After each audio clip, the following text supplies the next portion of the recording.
Bonjour! Aujourd'hui, faisons des achats en ligne.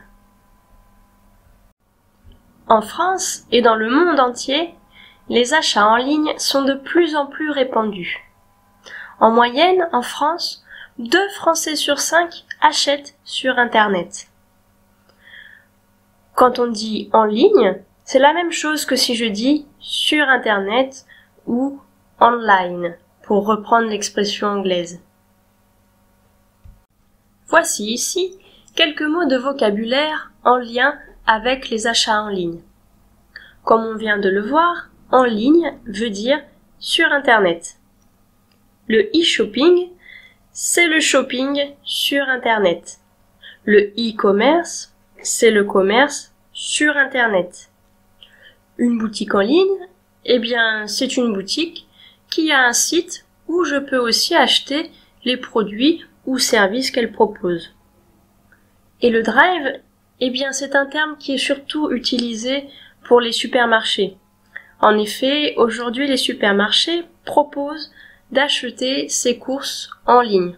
On va sur le site du supermarché, on fait ses courses et ensuite, avec la voiture, on vient récupérer ses sacs. Pour effectuer un achat en ligne, il faut passer par plusieurs étapes. Tout d'abord, je me rends sur le site de la boutique en ligne. Ensuite, je cherche et choisis mon article. Je clique dessus pour l'ajouter au panier. Ensuite, il faut que je valide mon panier, c'est-à-dire que je valide l'article choisi.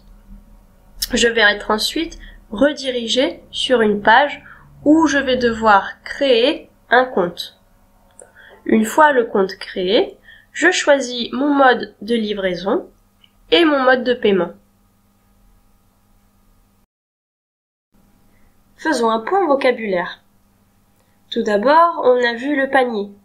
Le panier, c'est l'endroit où je peux voir les articles que j'ai sélectionnés. Il est symbolisé par ce petit caddie.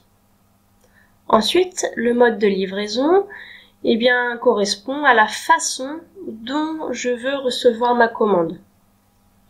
Le mode de paiement, c'est la façon dont je vais régler mes articles. Et puis, rajoutons les frais de port. Les frais de port, eh bien, c'est le coût de gestion et de transport de la commande. Donc, lorsque l'on effectue un achat en ligne, on nous demande de choisir le mode de livraison. Tout d'abord, ici, on a l'option Click and Collect sans contact, ce qui veut dire que je peux venir récupérer ma commande dans le magasin. On vous met en dessous les horaires d'ouverture du magasin. Ensuite, vous pouvez choisir la livraison à domicile, mais celle-ci est souvent plus coûteuse.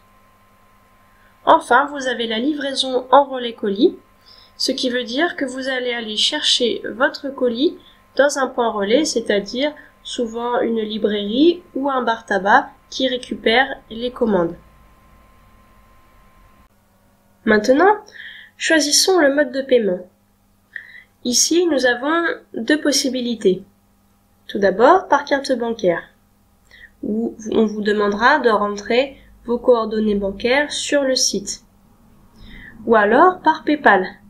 PayPal est une plateforme gratuite de paiement en ligne qui sert en quelque sorte d'intermédiaire entre le client et le commerçant.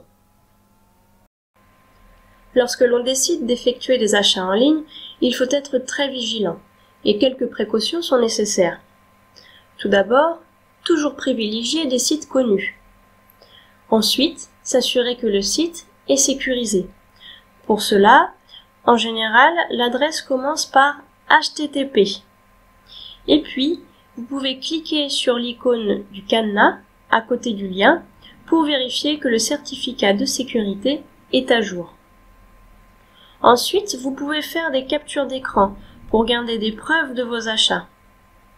Et puis, au moment de donner vos coordonnées bancaires, vérifiez que les autres fenêtres de votre navigateur sont fermées afin d'éviter les piratages. Nos achats sont terminés et à bientôt dans une prochaine vidéo d'Atlas Être et Savoir.